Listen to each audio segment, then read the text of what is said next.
Hi guys, India Pakistan tension എസ്കലേഷന്റെ അടുത്ത ഏറ്റവും വലിയൊരു അപ്ഡേറ്റ്.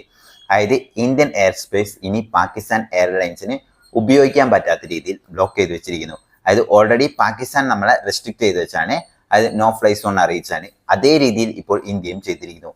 ഇതിൽ നിന്ന് പാകിസ്ഥാന് കിട്ടാൻ പോകുന്ന നഷ്ടം ചില്ലറയൊന്നുമല്ല. ഇതിൽ പാകിസ്ഥാന് വലിയ പ്രശ്നങ്ങളാണ് ഉണ്ടാക്കാൻ പോകുന്നത്. അതിനെക്കുറിച്ചാണ് ഡീറ്റെയിൽ ആയി നോക്കാൻ പോകുന്നത്. അപ്പോൾ വീഡിയോ കഴിയുന്നതും സ്കിപ്പ് ചെയ്യാതെ തുടർന്ന് കാണുക. അപ്പോൾ എനിക്കുള്ള ഒരു സംശയം എന്താണെന്ന് വെച്ചാൽ, അത് ഈ പാകിസ്ഥാന് അഡ്വൈസ് കൊടുക്കുന്ന ആൾക്കാരെല്ലാം തന്നെ ഇത്ര മണ്ടന്മാരാണോ എന്നുള്ളതാണ്. അതായത് India Indus valley treaty cancel ചെയ്തും അതുപോലെ തന്നെ 5 പ്രധാനപ്പെട്ട തീരുമാനങ്ങളാണ് ആദ്യം നമ്മൾ എടുത്തത്.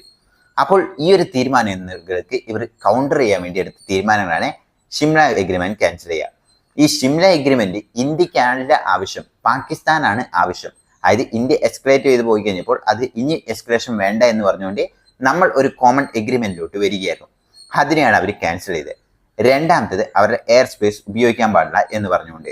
മൂന്നാമത്തത് അവർ കുറെ അതായത് റെസിപ്രോക്കലായിട്ട് ചെയ്തതാണ്. ഇതിൽ ഇപ്പോൾ നോക്കേണ്ട ഒരു കാര്യം എന്ന് വെച്ചാൽ എയർ സ്പേസ് ഉപയോഗിക്കാൻ പാടില്ലാന്ന്.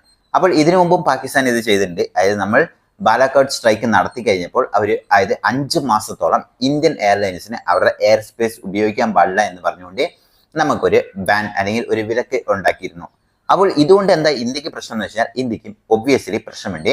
അതായത് ആ ഒരു 5 മാസം കൊണ്ട് നമുക്ക് കുറെ അധികം കോടികൾ, അതായത് 73-ലും അധികം കോടി രൂപയാണ് നമുക്ക് അതിൽ നിന്ന് നഷ്ടപ്പെട്ടത്.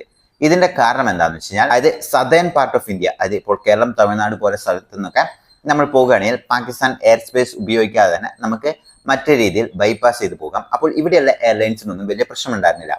പക്ഷെ നോർത്തേൺ സൈഡിലോട്ട് പോകുകയാണെങ്കിൽ അവർക്ക് പാകിസ്ഥാൻ എയർ സ്പേസ് ഉപയോഗിക്കുകയാണെങ്കിൽ അവർക്ക് വളരെ എളുപ്പത്തിലോട്ട് പോകാമായിരുന്നു. പക്ഷെ അത് അവിടെ ഉപയോഗിക്കാൻ പറ്റില്ല എന്ന് പറഞ്ഞ് 5 മാസം വിലക്ക് ഏർപ്പെടുത്തിക്കൊണ്ട് തന്നെ അവർ അവിടുന്ന് ഡീവിയേറ്റ് ചെയ്തുകൊണ്ട് ഇങ്ങനെ കറങ്ങി പോകേണ്ട വന്നു. അതുകൊണ്ട് തന്നെ ഫ്യൂൽ ചാർജ് കൂടി, അതുപോലെ തന്നെ ടൈമും കൂടി. ഇതുകൊണ്ട് തന്നെ ഇന്ത്യൻ എയർ സ്പേസിന് ഒരു നല്ല രീതിയിലുള്ള പ്രശ്നമുണ്ടായിരുന്നു, അല്ലെങ്കിൽ കുറെ അധികം കോടികൾ നഷ്ടമായി എന്നുള്ളത് സത്യാവസ്ഥ തന്നെയാണ്. പക്ഷെ ഒബ്വിയസ്ലി ഇതുകൊണ്ട് പാകിസ്ഥാനും പ്രശ്നമുണ്ടായി. ഇപ്പോൾ ഉദാഹരണത്തിന് പാകിസ്ഥാന്റെ എയർ സ്പേസ് ഉപയോഗിച്ച് നമ്മൾ മറ്റു രാജ്യത്തോട്ട് പോകുക എന്ന് വെച്ച് കഴിഞ്ഞാൽ, അത് പാകിസ്ഥാന് നമ്മൾ ഓൾറെഡി അത് കുറെ അധികം പൈസ കെട്ടണം, അത് അവരുടെ എയർ സ്പേസ് ഉപയോഗിക്കുന്നതിന്. പാകിസ്ഥാൻ ഈ 5 മാസം ബ്ലോക്ക് ചെയ്തുകൊണ്ട് തന്നെ ഈ കംപ്ലീറ്റ് പൈസയും ഇന്ത്യ അടയ്ക്കാത്തതുകൊണ്ട് തന്നെ പാകിസ്ഥാൻ എക്കണോമി ഡൗണിലോട്ട് പോയി. അപ്പോൾ വേറെ വഴിയില്ലാത്ത ഒരു സിറ്റുവേഷൻ വന്നു കഴിഞ്ഞപ്പോഴാണ് അവർ വീണ്ടും എയർ സ്പേസ് ഉപയോഗിക്കാമെന്ന് പറയുന്ന ഒരു തീരുമാനത്തിലോട്ട് എത്തുന്നത്. അപ്പോൾ ഇതുകൊണ്ട് അതായത് ഓൾറെഡി ഇന്ത്യക്ക് ചില കൂടുതൽ കാശ് ചെലവായി എന്നുള്ളത് സത്യമാണ്. പക്ഷെ പാകിസ്ഥാന് വലിയ പൈസ നഷ്ടമായി കഴിഞ്ഞപ്പോൾ അവർ പെട്ട അവസ്ഥയിലോട്ടാണ് പോയത്. ഇപ്പോൾ വീണ്ടും അവർ അതേ രീതിയിൽ തന്നെയാണ് അവരിപ്പോൾ ചെയ്തിരിക്കുന്നത്. അതായത് അവർ നടത്തിയ തീവ്രവാദി അറ്റാക്കിന് നമ്മൾ തിരിച്ചൊന്നും ചെയ്തിട്ടില്ല, പെട്ടെന്ന് തന്നെ അവർ എയർ സ്പേസ് കംപ്ലീറ്റ് ആയിട്ടും ഷട്ട് ഡൗൺ ചെയ്യുകയാണ്. ഇന്ത്യൻ അതുപോലെ തന്നെ ഇന്ത്യയുടെ തേർഡ് പാർട്ടി ഇതിനും കൂടെ അവർ കംപ്ലീറ്റ് ആയിട്ടും വിലക്ക് വരുത്തിയതാണ്. ഇതുകൊണ്ടെന്ന് വെച്ചാൽ അത് നമ്മൾ ഓൾറെഡി പറഞ്ഞ പോലെ തന്നെ നോർത്തിലുള്ള അതായത് ഈ പ്ലെയിൻസിലെല്ലാം തന്നെ കംപ്ലീറ്റ് ആയിട്ടും ഡീവിയേറ്റ് ചെയ്ത് പോകണം. പക്ഷെ ഇത്തവണ ഇന്ത്യ എന്താ ചെയ്തതെന്ന് വെച്ചാൽ, വീണ്ടും അതായത് അവർ നമ്മളെ ബ്ലോക്ക് ചെയ്യുന്നല്ലോ, നമ്മളും കംപ്ലീറ്റ് ആയിട്ടും റെസ്ട്രിക്ട് ചെയ്ത് വെച്ചിരിക്കുന്നു.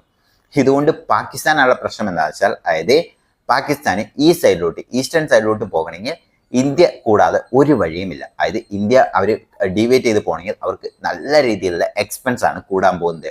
ഇപ്പോൾ ജസ്റ്റ് ഒരു എക്സാമ്പിൾ, അതായത് പാകിസ്ഥാന് അതായത് ബംഗ്ലാദേശിലോട്ട് ഒരു അതായത് വിമാനം പോകണം എന്ന് വെച്ച് കഴിഞ്ഞാൽ അവർക്ക് എങ്ങനെ പോകാൻ പറ്റും? ഇന്ത്യൻ എയർ സ്പേസ് ഉപയോഗിക്കാതെ അവർ കറങ്ങിയടിച്ച്, അതും ബംഗ്ലാദേശ് മൊത്തം കവർ ചെയ്ത് വെച്ചിരിക്കുക.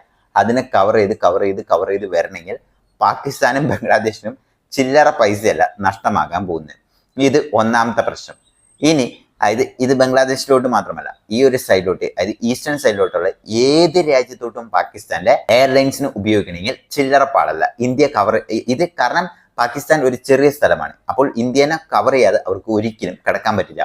അപ്പോൾ ഈ ഒരു പ്രശ്നം കൊണ്ട് തന്നെ പാകിസ്ഥാനാണ് ഈ വട്ടം ഏറ്റവും കൂടുതൽ പെട്ടിരിക്കുന്നത്. പലരും പറയാം അതായത് നമ്മുടെ എയർ സ്പേസ് ഡ്യൂട്ടി കിട്ടില്ലല്ലോ എന്ന്. അപ്പോൾ ഇന്ത്യ എന്ന് പറയുന്ന രാജ്യത്തിന് ഇന്ന് ഫോറക്സ് റിസർവ് തന്നെ പാകിസ്ഥാന്റെ ടോട്ടൽ GDP-നെക്കാട്ടിലും ഡബിളോളം ഉണ്ട്. അപ്പോൾ അത്രമാത്രം അതായത് നമ്മൾ ഫിനാൻഷ്യലി സെക്യൂർ ആണ്. പാകിസ്ഥാനെ കൊണ്ട് നമ്മളെ ഫിനാൻഷ്യൽ രീതിയിൽ ഒരു തരത്തിലും തളർത്താൻ കഴിയില്ല. പക്ഷെ ഇന്ത്യ വിചാരിച്ചു കഴിഞ്ഞാൽ പാകിസ്ഥാനെ തളർത്താനും കഴിയും. അപ്പോൾ ആ ഒരു സിറ്റുവേഷനിലൂടെയാണ് ഇപ്പോൾ പാകിസ്ഥാൻ പോകുന്നത്.